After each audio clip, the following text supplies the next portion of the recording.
Teman-teman inspirasi, pernahkah kalian mendengar suara yang seharusnya tidak ada?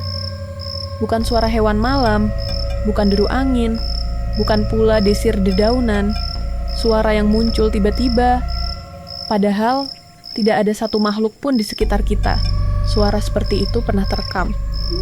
Bukan di studio, bukan dalam film fiksi, tapi di tengah hutan yang benar-benar ada. Sebuah hutan lebat di kaki Gunung Salaka, tempat yang bagi sebagian besar orang hanya tampak sunyi dan damai. Tapi bagi segelintir orang yang pernah tersesat di dalamnya, menyimpan sesuatu yang tak bisa dijelaskan oleh logika.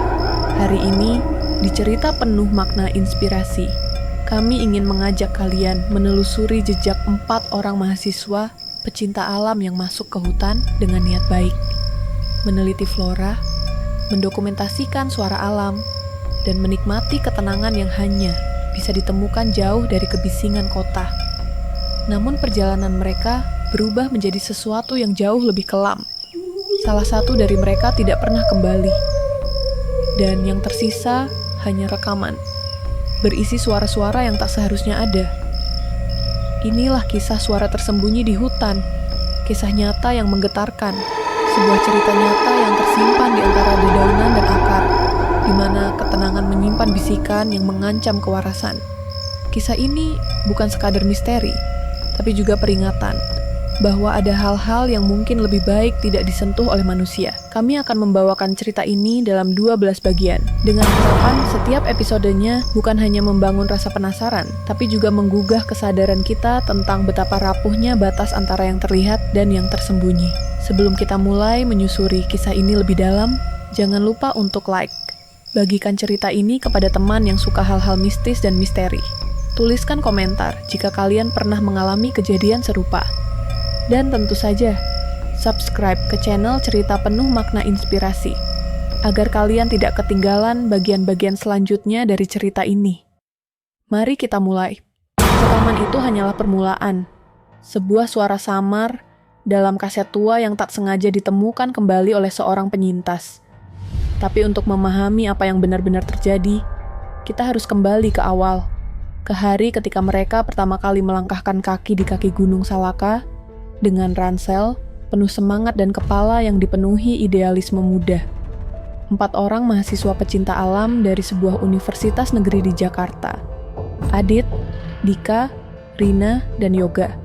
Keempatnya tergabung dalam sebuah organisasi yang tak hanya mengajarkan teknik survival, tetapi juga menanamkan cinta pada alam dan riset lapangan. Bagi mereka, pendakian ke Gunung Salaka bukan sekadar perjalanan, tapi bagian dari proyek dokumentasi suara hutan untuk kebutuhan akademik dan pengarsipan biodiversitas. Adit membawa peralatan rekam suara profesional lengkap dengan mikrofon arah dan peredam angin. Dika mencatat data dan jalur. Rina mendalami klasifikasi tumbuhan. Dan Yoga dengan kamera DSLR di tangannya bertugas mengabadikan semuanya. Mereka memilih jalur yang jarang dilalui pendaki umum. Jalur lama yang dulu digunakan oleh warga desa untuk mencari kayu dan rotan, tapi kini nyaris dilupakan. Jalur itu terletak di sisi barat Gunung Salaka, lebat, sunyi, dan terkesan tak bersahabat. Namun justru di sanalah daya tariknya, keaslian dan ketenangan yang belum tercemar oleh wisata. Hari pertama berjalan lancar, langit cerah, udara bersih, suara burung, dan serangga menjadi musik alami yang menemani langkah mereka. Di tengah tawa dan diskusi ringan tentang suara yang berhasil direkam, tak ada satupun yang menyadari bahwa mereka sedang melangkah masuk ke wilayah yang menyimpan sesuatu yang lain. Sesuatu yang tak terlihat, tapi memperhatikan. Pada malam pertama, mereka berkemah di sebuah tanah datar, dekat aliran sungai kecil. Sebuah tempat yang tampak ideal, meski terasa agak terlalu sunyi. Yoga, yang biasanya paling banyak bicara, malam itu lebih banyak diam. Ia mengaku merasa aneh, tapi tak bisa menjelaskan lebih jauh. Sementara Adit sibuk memeriksa hasil rekaman suara siang hari yang menurutnya sangat jernih. Terlalu jernih malah. Ia mendapati ada bunyi-bunyi halus seperti nyanyian atau gumaman pelan. Padahal, saat itu mereka hanya berempat dan semua suara manusia terekam jelas. Gumaman itu tak menyerupai suara siapapun dari mereka. Inilah titik pemicunya. sebuah suara asing yang terekam dalam sunyi.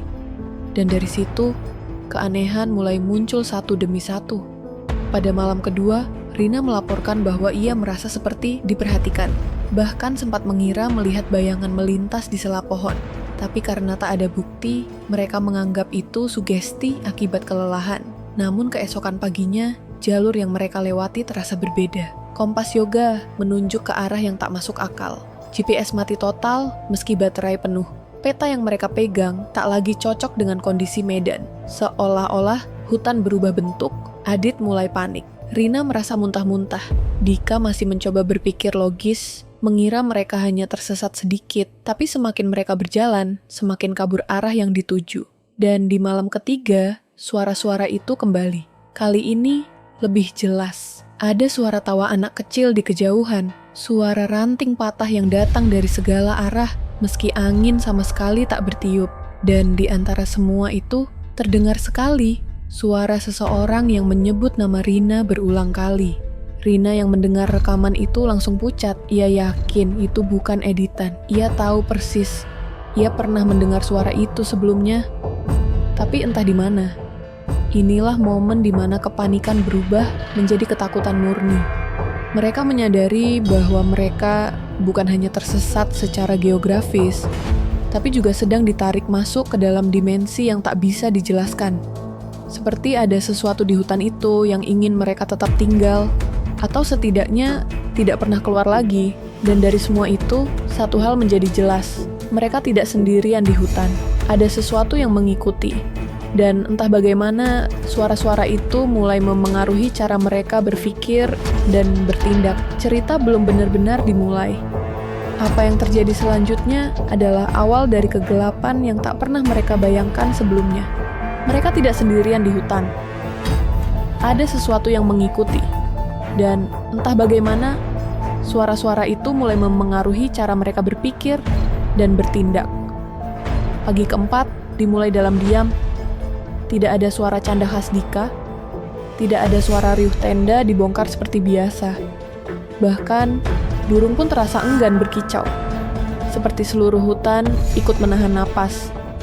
Adit duduk di luar tenda, masih memandangi alat perekamnya yang semalam merekam suara langkah, berirama, pelan, mendekat, lalu hilang begitu saja. Ia tidak berani memutar ulang hasilnya. Tidak sendiri.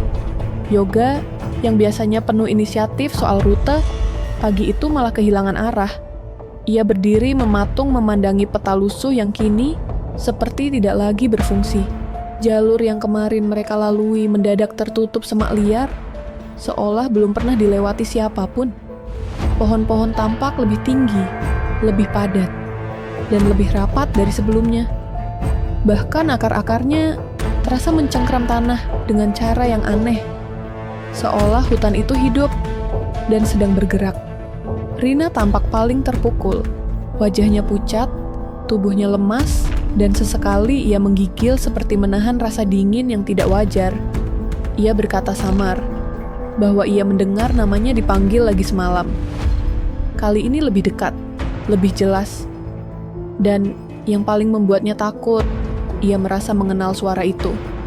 Suara yang sama dengan mimpinya masa kecil, yang dulu selalu membuatnya menangis tengah malam. Ia pikir itu hanya mimpi. Sampai kini, suara itu muncul di tengah hutan. Dika tetap mencoba menenangkan mereka. Ia menyarankan untuk kembali ke titik awal, jalur sungai tempat mereka berkemah pertama kali. Tapi arah mata angin seperti berkhianat. Kompas berputar tak tentu, dan GPS tetap mati. Mereka memutuskan mengikuti aliran sungai yang kecil, berpikir bahwa sungai akan membawa mereka keluar. Tapi sungai itu malah membawa mereka ke tempat yang sama. Sebuah cekungan berbatu yang mereka lalui 2 hari lalu. Mereka seperti berjalan dalam lingkaran. Tidak peduli kemana mereka melangkah. Semuanya kembali ke titik yang sama. Tak ada sinyal, tak ada bantuan, dan makanan mulai menipis, ketegangan mulai pecah. Adit menyalahkan Yoga. Yoga membalas dengan nada tinggi. Dan Rina hanya menangis pelan. Dika berusaha menengahi, tapi semua sudah mulai kehilangan kesabaran. Lalu, saat malam tiba, tekanan berubah menjadi teror. suara gamelan terdengar samar di kejauhan. Pelan, lambat, dan tidak pada tempatnya. Mereka tahu tidak mungkin ada manusia lain di tengah hutan ini. Tidak sejauh ini. Lalu suara nyanyian muncul, seperti sinden yang merapal sesuatu dalam bahasa yang tak dimengerti. Dan yang membuat dada mereka tercekat, suara rekaman Adit menyala sendiri, tidak disentuh siapapun. Ia memutar bagian di mana Rina dipanggil. Tapi kali ini, suara itu bukan dari alat rekam. Suara itu datang dari luar tenda mereka. Nyata, ketakutan telah mencapai titik di mana mereka tidak lagi memikirkan logika. Dika mengambil parang dan berteriak memanggil siapapun atau apapun yang ada di luar sana. Tapi suara itu tidak menjawab, hanya berhenti, digantikan oleh keheningan yang lebih menyesakkan dari sebelumnya. Malam itu, mereka tidak tidur. Duduk saling membelakangi di dalam tenda, memegang sisa makanan dan peralatan, berharap pagi segera datang. Tapi waktu terasa membeku, dan ketika akhirnya fajar merekah, satu hal aneh terjadi. Yoga menghilang. Ia tidak di dalam tenda, tidak di luar, dan semua barang miliknya masih utuh. Sepatu, jaket, kamera. Seolah ia menguap begitu saja dari tengah dunia. Dan pada alat perekam Adit, satu rekaman baru muncul. Bukan hasil pencetan siapapun, bukan suara langkah, bukan suara alam. Rekaman itu berisi suara napas dan suara seseorang berbisik, "Jangan cari dia, yang kalian lihat hanya awal." Apapun yang terjadi pada Yoga, mereka baru akan mulai memahami bahwa hutan ini tidak hanya menyesatkan, tapi juga mengambil. Dan tidak semua yang diambil bisa dikembalikan. Cerita ini baru saja membuka pintu yang lebih dalam. Pagi itu, sunyi terasa seperti gema. Rina duduk terpaku menatap sepatu Yoga yang masih tergeletak di mulut tenda. Tidak ada jejak kaki meninggalkan tempat, tidak ada tanda-tanda perlawanan. Seolah tubuhnya lenyap begitu saja, dilahap kabut pagi yang turun lebih tebal dari biasanya. Dika menyisir area sekitar bersama Adit, memanggil nama Yoga berulang-ulang. Tapi hanya gemuruh hutan yang menjawab. Tak ada jawaban, tak ada suara. Panik mulai berganti dengan sesuatu yang lebih dalam. Kesadaran bahwa mereka sedang menghadapi sesuatu yang tidak bisa dijelaskan dengan akal sehat. Hutan ini bukan sekadar lebat atau liar. Ia menyimpan sesuatu. Dan sekarang, mereka sadar bahwa sesuatu itu telah mengambil Yoga. Adit memutar ulang rekaman yang muncul semalam. Bisikan itu jelas terdengar, seolah seseorang duduk sangat dekat dengan mikrofon. "Jangan cari dia, yang kalian lihat hanya awal." Kata-kata itu menggantung dalam pikiran mereka. Siapa yang bicara? Dan kenapa terekam? Jika tidak ada seorang pun yang memegang alat itu. Dika mencoba bersikap rasional, mengajak mereka kembali mencari rute keluar. Tapi Rina menolak. Ia percaya mereka sudah melanggar batas. Dalam tangis yang tertahan, ia bercerita bahwa di keluarganya ada kisah lama tentang hutan yang tidak boleh dimasuki begitu saja. Tempat-tempat keramat yang punya penjaga. Dulu ia anggap itu hanya mitos. Sampai sekarang, ia ingat suara dalam mimpinya. Ia yakin itu suara yang sama dengan semalam. Suara yang pernah membisik padanya waktu kecil dan kini kembali dalam bentuk nyata. Hujan mulai turun. Deras dan tiba-tiba membuat hutan seperti berubah menjadi labirin air. Tanah becek, ranting-ranting patah, dan kabut semakin menebal. Mereka berteduh di bawah pohon besar, tubuh menggigil, pikiran kalut. Di tengah hujan itu, Dika menemukan sesuatu di balik akar pohon, sebuah potongan kain. Kain itu berwarna merah tua, dengan sulaman motif seperti aksara Jawa kuno. Tapi yang paling mengejutkan, kain itu basah dan bau anyir. Adit langsung mengambil kamera dan memotret, tapi tak lama kemudian, baterai kameranya mati begitu saja. Ia membuka tasnya, mencari baterai cadangan, dan saat itulah ia menyadari semua baterai, kamera, senter, bahkan power bank telah kosong.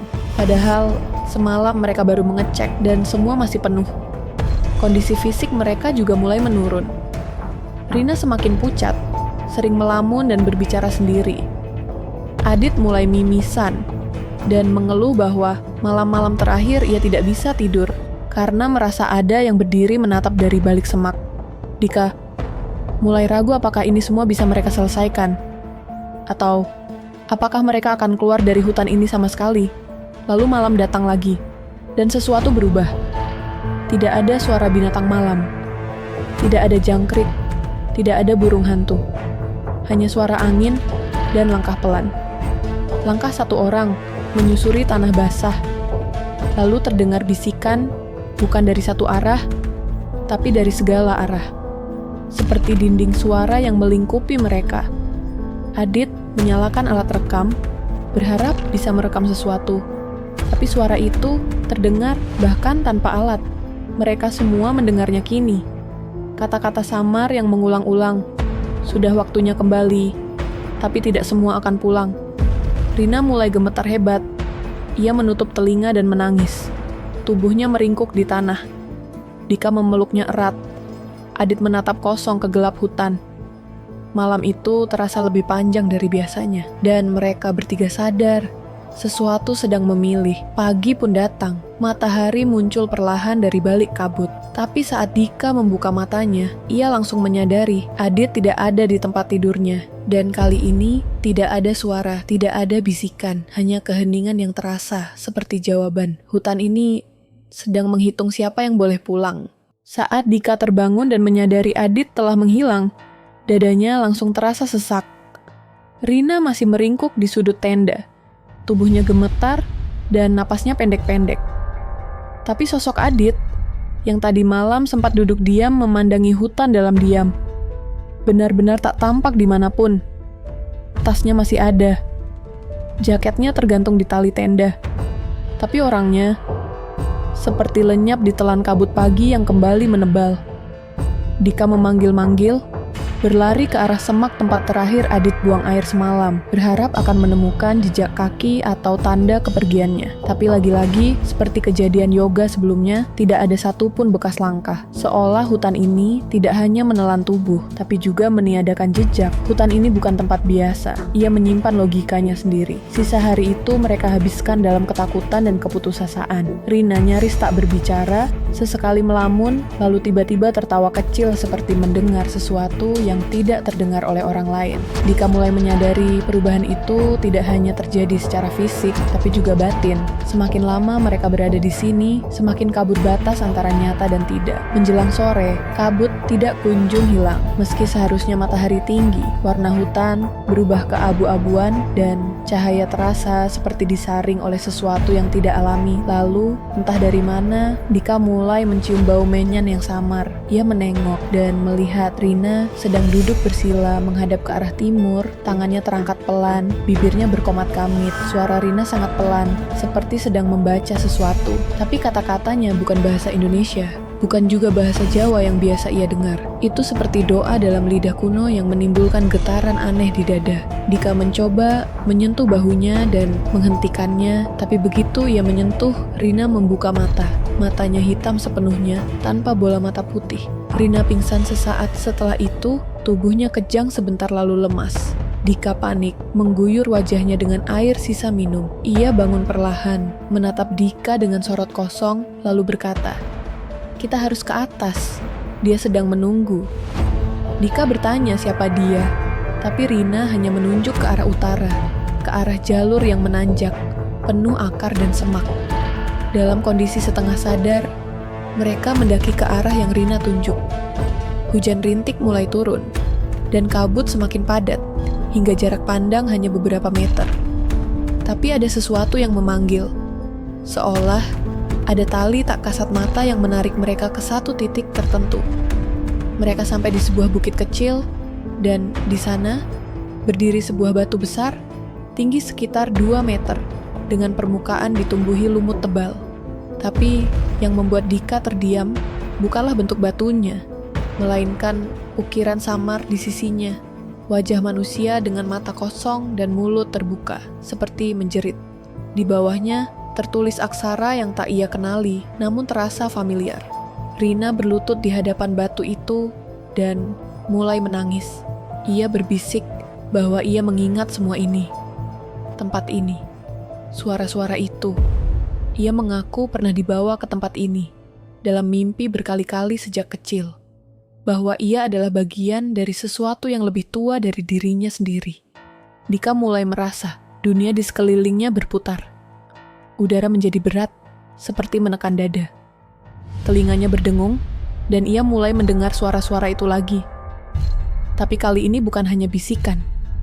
Ia mendengar tangis, tawa kecil, dan suara adit-adit atau sesuatu yang meniru suaranya, memanggil dari balik kabut. "Aku di sini, aku masih hidup." Dika berdiri, melangkah ke arah suara itu. Tapi Rina memeluknya, menariknya jatuh ke tanah. "Bukan dia," bisik Rina dengan suara parau. "Mereka sedang menguji kita, yang dipanggil, tak bisa menolak. Tapi kalau kita ikut, kita tidak akan kembali." Langit mulai menggelap meski hari belum senja. Suara itu masih memanggil, makin keras, makin mendesak. Tapi Dika menutup telinganya dan duduk membatu. Mereka bertahan di sana hingga malam benar-benar turun. Ketika malam datang, suara itu menghilang. Tapi batu itu kini tampak seperti berdarah. Dan di bawahnya terukir nama baru, Aditya. Dika tak sanggup berkata apa-apa. Dan Rina hanya menunduk. Dalam hati mereka tahu, giliran siapa selanjutnya. Setelah malam panjang yang nyaris tak berujung, Dika dan Rina terjaga dalam keheningan yang lebih menyeramkan dari suara apapun. Kabut masih menggantung tebal, menelan cahaya pagi seperti spons basah yang menyerap seluruh harapan. Batu besar dengan ukiran menyerupai wajah manusia itu kini diam, tapi noda merah tua di sisinya belum hilang. Nama Aditya masih terpahat jelas, seolah ditulis oleh tangan tak kasat mata. Rina duduk bersila sambil memeluk lutut, wajahnya pucat dan mata kosong. Dika nyaris tak mengenalinya lagi. Sejak kemarin, seolah ada bagian dari jiwa Rina yang tertinggal di tempat ini. Mungkin bersama Yoga, atau Adit, atau dengan suara-suara yang terus berdengung di telinga mereka. Dika mencoba bersikap kuat, tapi tubuhnya gemetar, dan pikirannya mulai terombang-ambing antara logika dan ketakutan yang tak bisa dijelaskan. Sebelum matahari naik tinggi, Rina berkata dengan suara datar, "Ada satu tempat lagi. Aku harus ke sana. Tempat semuanya dimulai." Dika tak mengerti apa maksudnya, tapi ia tahu melawan dorongan ini hanya akan membuat Rina makin hancur. Dan diam-diam, ia pun ingin tahu apa sebenarnya yang sedang bekerja di hutan ini. Mengapa suara-suara itu muncul? Dan mengapa mereka merasa dipanggil oleh sesuatu yang jauh lebih tua dari pohon-pohon raksasa di sekitarnya? Mereka berjalan ke arah barat laut, mengikuti intuisi Rina yang seperti terikat pada sesuatu yang tak terlihat. Hutan semakin pekat, batang-batang pohon semakin besar, dan akar-akar menjalar seperti pembuluh darah di atas tanah. Tak ada jalur, tak ada suara burung, hanya langkah kaki mereka dan helaan napas yang terdengar jelas. Setelah hampir 1 jam berjalan, mereka tiba di sebuah cekungan besar yang tersembunyi di antara 2 bukit batu. Di tengah cekungan itu, ada sebuah lingkaran tanah kosong, dikelilingi oleh batu-batu kecil yang tersusun rapi membentuk simbol tak dikenal. Di salah satu sisi lingkaran itu, terdapat pondok kecil dari kayu tua, nyaris runtuh, dengan atap ijuk yang sudah bolong-bolong. Rina langsung masuk ke dalam pondok, dan Dika mengikutinya dengan hati-hati. Di dalamnya, ruangan sempit itu dipenuhi abu, sisa dupa, dan potongan kain putih yang sudah menguning. Di tengah ruangan ada tempat persembahan, 3 mangkuk tanah liat, 1 sudah pecah, 2 lainnya masih utuh, tapi kosong. Dinding-dindingnya ditulis dengan arang, penuh dengan aksara Jawa kuno, dan simbol aneh yang membuat bulu kuduk berdiri. Rina berdiri diam di hadapan tempat persembahan itu. Ia menutup mata dan mulai menggumamkan sesuatu. Kali ini, gumamannya terdengar seperti nyanyian ritual. Pelan, mendayu, tapi mengandung tekanan emosional yang mendalam. Dika hanya bisa menyaksikan dengan bingung dan takut. Ia tahu ini bukan sekadar trauma atau delusi. Ada kekuatan yang bergerak melalui tubuh Rina, mengarahkan geraknya, bahkan ucapannya. Lalu, sesuatu terjadi. Tanah di sekitar lingkaran mulai bergetar pelan. Angin berhembus masuk dari arah yang aneh, bukan dari celah pondok, tapi seolah muncul dari tanah itu sendiri. Dari mangkuk tanah, lihat yang pecah. Mulai muncul asap tipis berwarna biru keunguan. Dika melangkah mundur, tubuhnya mendadak dingin. Suara nyanyian Rina semakin cepat, berubah menjadi seperti ratapan. Tiba-tiba bayangan muncul di luar pondok.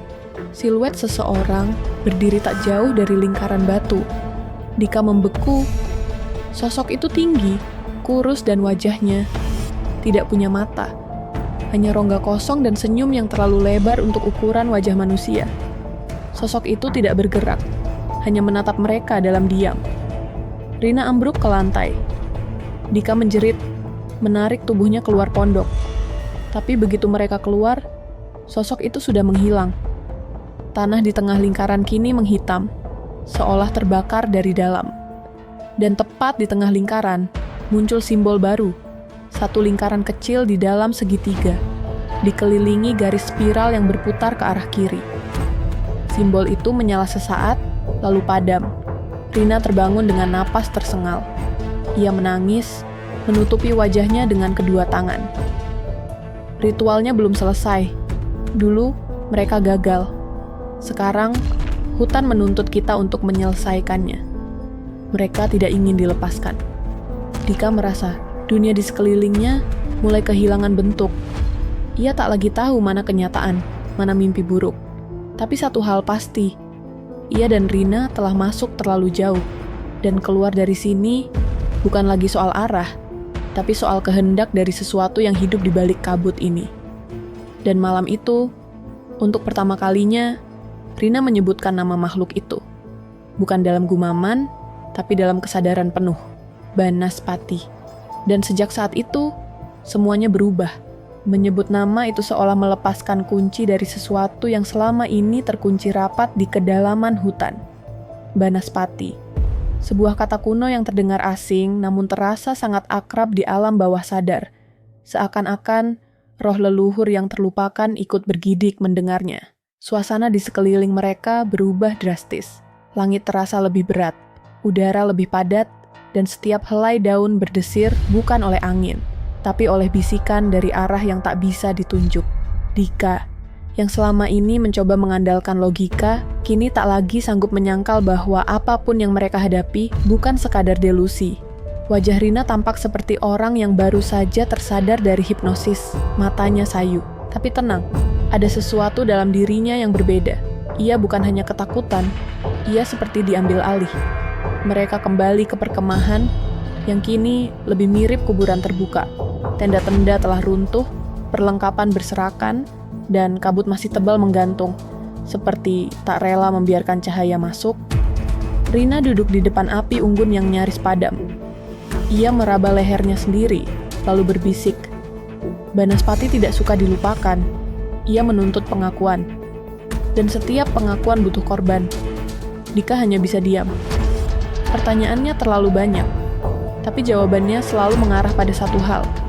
Mereka tidak sendirian di sini. Dan lebih buruk lagi, mereka mungkin sedang menjadi bagian dari sebuah upacara yang jauh lebih besar daripada yang bisa mereka pahami. Rina mengambil jurnal kecil dari tasnya. Buku catatan milik yoga yang sempat ia simpan sebelum kejadian malam itu. Di dalamnya, tertulis coretan-coretan yang tampaknya makin kacau seiring halaman berganti. Tapi di tengah kekacauan itu, ada satu halaman yang menarik perhatian. Sebuah sketsa kasar dari simbol yang muncul di tanah lingkaran kemarin. Lingkaran kecil, segitiga, dan spiral. Di bawahnya, yoga menulis dengan huruf kapital. Banaspati bukan hantu.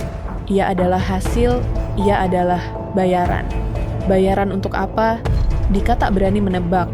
Tapi jika benar, Banaspati adalah konsekuensi dari sesuatu, maka pertanyaannya adalah, apa yang telah dilakukan orang-orang terdahulu di hutan ini? Rina kemudian mengajak Dika menuju sebuah tempat yang bahkan belum mereka jelajahi sebelumnya, sisi timur lembah, di balik tebing curam yang hanya bisa diakses dengan tali dan kemauan besar untuk turun ke dalam gelap. Ia mengaku mendapat gambaran tentang tempat itu dalam mimpinya. Sebuah mimpi yang begitu jelas, seperti rekaman memori yang diputar ulang dari kehidupan orang lain. Perjalanan ke bawah tebing itu bukan tanpa risiko. batu-batu terjal dan lumut basah hampir membuat mereka terpeleset beberapa kali. Tapi begitu sampai di dasar, mereka menemukan sesuatu yang mengubah segalanya. Sebuah pintu kayu setengah terbuka, tersembunyi di balik akar pohon besar. Di sekelilingnya, ditancapkan tongkat-tongkat kayu dengan kepala boneka dari jerami dan kain putih yang sudah lapuk. Dari celah pintu, menguar bau tanah basah bercampur kemenyan. Mereka masuk. Di dalam, lorong sempit yang hanya bisa dilalui dengan merunduk membawa mereka ke ruangan batu berukuran kecil. Dindingnya penuh ukiran yang tampak dikerjakan dengan kuku atau alat tajam. Ukiran itu menggambarkan manusia dalam posisi bersujud di hadapan sosok tinggi yang berdiri di tengah api. Tidak ada tulisan, hanya gambar yang cukup jelas untuk membuat tengkuk terasa dingin. Di salah satu sudut ruangan, ada sesajen yang sudah membusuk, daging kering, bunga layu, dan sepotong piring tanah liat yang pecah di bagian tengahnya. Di atas piring itu, terdapat simbol yang sama, tapi kali ini berwarna merah segar. Darah. Entah darah siapa, entah dari kapan, tapi masih basah. Rina kemudian membisikkan sesuatu ke arah tembok. Kata-katanya asing, pelan, seperti doa yang bukan berasal dari agama manapun. Dan saat gema terakhir suaranya memudar, terdengar napas, bukan napas mereka, tapi sesuatu yang mengendus dari kegelapan. Dika memejamkan mata. Ia tahu mereka telah melangkah terlalu dalam. Pintu itu bukan sekadar gerbang kayu di balik tebing. Ia adalah batas antara dunia yang bisa dijelaskan dan dunia yang ditinggalkan oleh mereka yang tak pernah kembali. Dan ketika mereka keluar dari ruangan batu itu, mereka tak sendirian lagi. Di kejauhan, dari balik kabut, tampak bayangan yang mengintai. Tinggi, kurus, dengan nyala merah kecil di tempat seharusnya mata berada. Suara itu kembali terdengar, jauh di dasar jiwa mereka. Kalian sudah memanggilku. Dan malam itu, hutan tak lagi diam. Kabut yang sebelumnya hanya bergelayut lembut kini tampak menggeliat. Seperti makhluk hidup yang bangkit dari tidur panjangnya, perlahan mengelilingi setiap langkah mereka.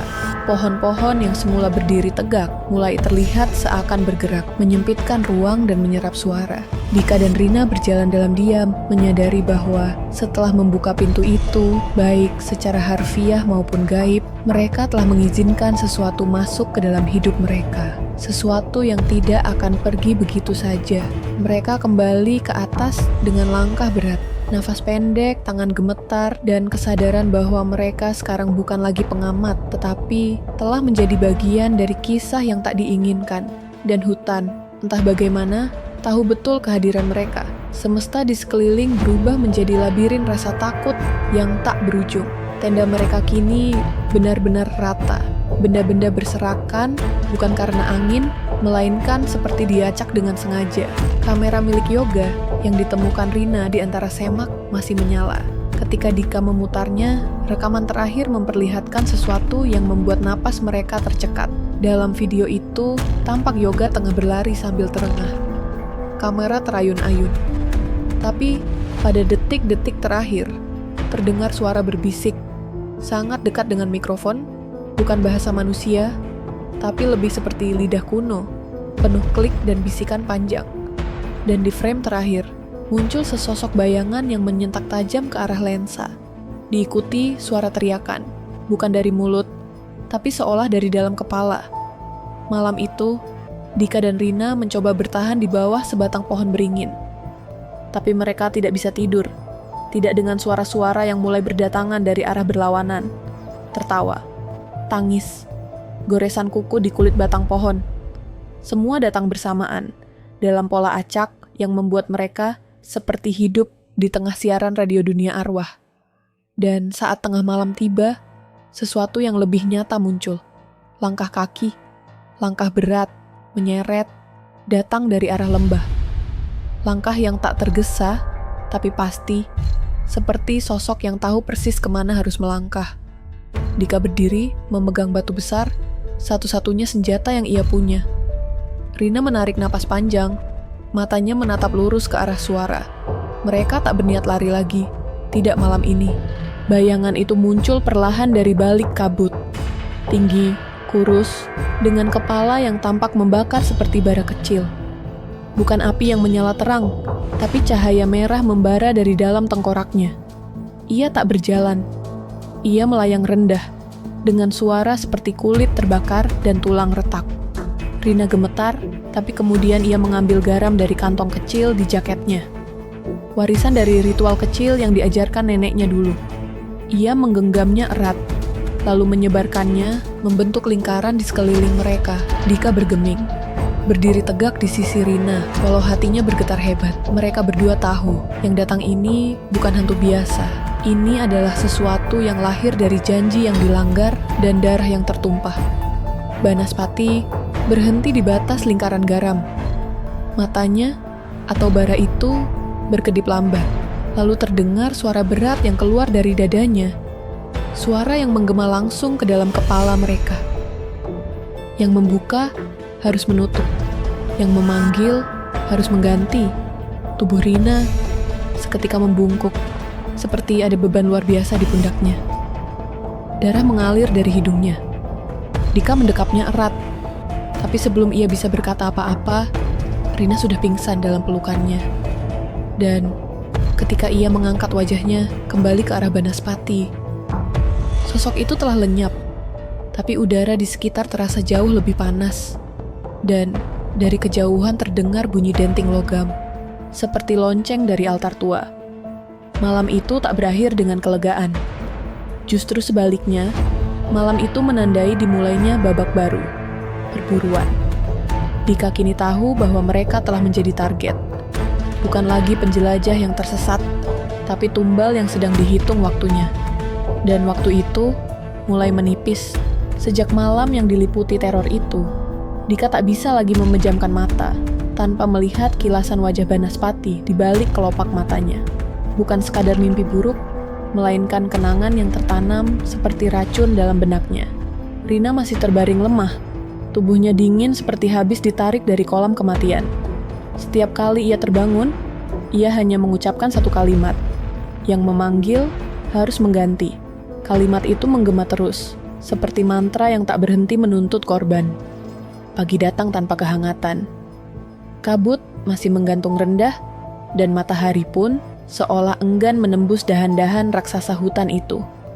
Dika tahu, mereka tak bisa menunggu lebih lama. Ia memutuskan membawa Rina menuruni bukit menuju desa terdekat. Tapi baru beberapa ratus meter mereka melangkah, Dika menemukan sesuatu yang membuatnya berhenti mendadak. Sebuah papan kayu kecil, setengah terkubur di tanah, bertuliskan huruf-huruf Jawa kuno yang samar dan sudah dimakan usia. Di bawahnya, terlihat batu nisan tua, sangat tua tanpa nama. Tapi di sekelilingnya ada bekas taburan bunga, seolah makam itu masih dikunjungi. Dan yang lebih aneh, tanahnya tampak baru digali, lalu ditutup lagi. Dika menggigil. Ia tahu benar apa artinya ini. Makam itu bukan sekadar tempat bersemayam seseorang, tapi mungkin adalah pusat dari semua kutukan ini. Tempat dimulainya perjanjian berdarah yang entah siapa pelakunya. Mungkin penduduk desa dulu, mungkin yoga, mungkin yang lain. Tapi satu hal pasti, semuanya bermuara ke tempat ini. Ketika mereka sampai di desa terdekat, sambutan yang mereka terima bukanlah pertolongan, tapi keheningan. Warga menatap mereka dari balik pintu. Wajah mereka pucat, seolah melihat arwah gentayangan. Dika memaksa masuk ke rumah seorang tetua yang terlihat masih hidup dan waras. Lelaki tua itu awalnya enggan bicara, tapi setelah melihat wajah Rina dan mendengar kalimat yang terus ia ucapkan, lelaki itu akhirnya duduk pelan. Napasnya berat, dan mulai membuka mulutnya dengan suara parau. Ia bercerita tentang sebuah perjanjian tua, sebuah ritual penyeimbang antara dunia manusia dan makhluk penjaga hutan. Konon, puluhan tahun lalu, seorang dukun pernah membangkitkan energi dari tanah itu untuk menyelamatkan panen dari gagal total. Tapi sebagai gantinya, satu nyawa harus dikorbankan setiap generasi. Jika tak ada yang rela, maka siapapun yang menginjak batas hutan saat perjanjian belum ditebus akan diambil. Yoga, tanpa sadar, telah melanggar garis itu. Lebih parah lagi, ia merekam dan menyebarkan gambar-gambar yang seharusnya disakralkan. Kamera bukan sekadar alat perekam. Bagi makhluk gaib, ia adalah mata tambahan yang menyebar batas antara dunia.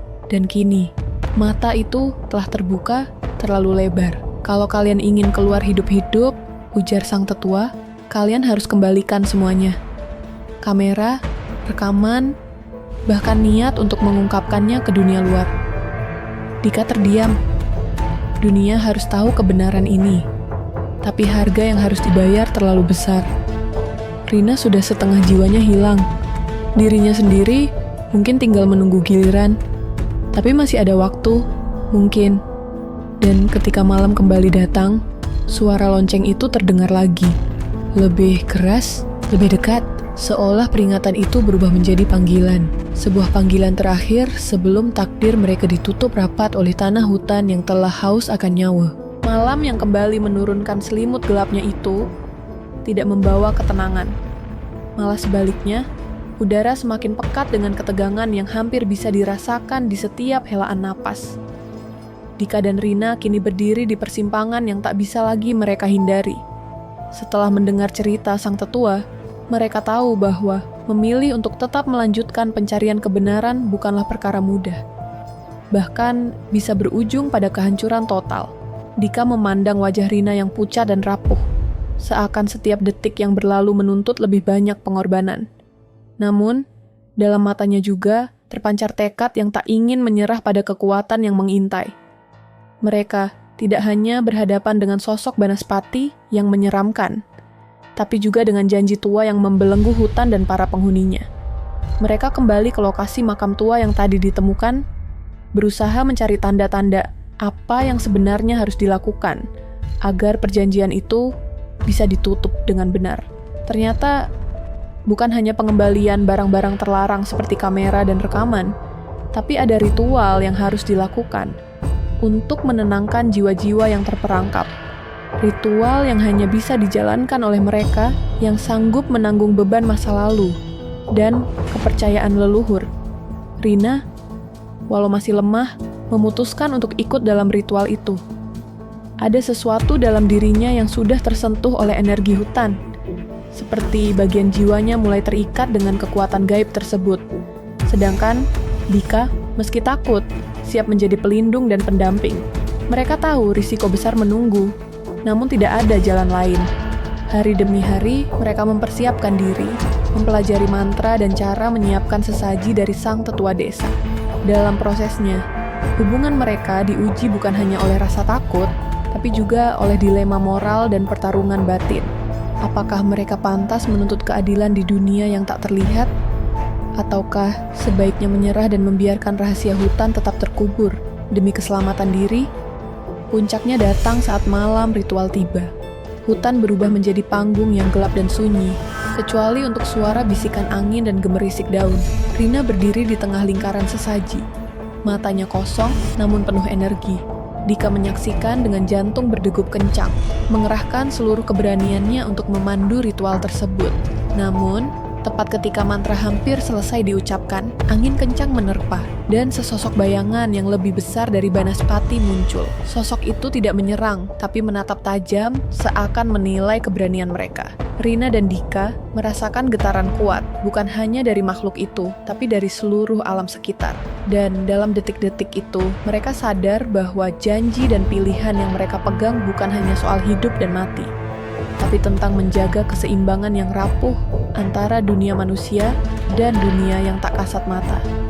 Saat mereka menuntaskan ritual, bayangan itu perlahan menghilang, meninggalkan keheningan yang mendalam, tapi bukan akhir, melainkan awal dari sebuah perjalanan yang lebih berat dan penuh misteri. Malam itu, mereka berdiri di ambang sebuah rahasia yang lebih dalam, rahasia yang akan menguji seberapa kuat ikatan mereka, dan seberapa jauh mereka siap melangkah demi menuntaskan janji yang tersembunyi di hutan itu.